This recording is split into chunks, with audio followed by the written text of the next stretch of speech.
ஓர வஞ்சனை நடந்திருக்கிறது. அம்மா அக்காலாம் சமைக்கும் போது தினந்தோறும் வெறும் இட்லி தோசை தான் சார். சாப்பிட வருவியாப்பா? என்னமா சாப்பாடு? சுட சுட இட்லியும் சுட சுட இட்லி பாவக்காய் குழம்புப்பா. பாவக்காய் குழம்பா? நான் கேட்டிருக்கேன் ஏதாவது தோசையிலாச்சும் ஏதாவது வெரைட்டி செஞ்சு தாயேன்ட்டு.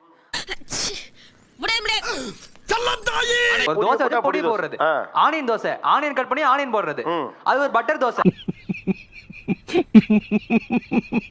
ஒரு குழம்பு அதுல கறியை போட்டா கறி குழம்பு, கத்திரிக்காய் போட்டா கத்திரிக்காய் குழம்பு. நல்லா இருப்படா போடா, உன்னெல்லாம் ஒண்ணும் பண்ண முடியாது. ஒரு தோசை அதுல பொடியை போட்டா பொடி தோசை. எங்கேயோ போயிட்டடா நீ, எங்கேயோ போயிட்ட. இப்ப நான் கேக்குறேன், ஒரு வெங்காய தோசை செய்வது எப்படி? தெரியாது. இந்த விளையாட்டெல்லாம் என்கிட்ட வச்சுக்காத. தெரியாது தெரியாது தெரியாது. எனக்கு கல்யாணம் ஆகி 2 வருஷம் ஆகுது சார். இந்த 2 வருஷத்துல 80% டேஸ் நான் தான் சமைக்கிறேன்.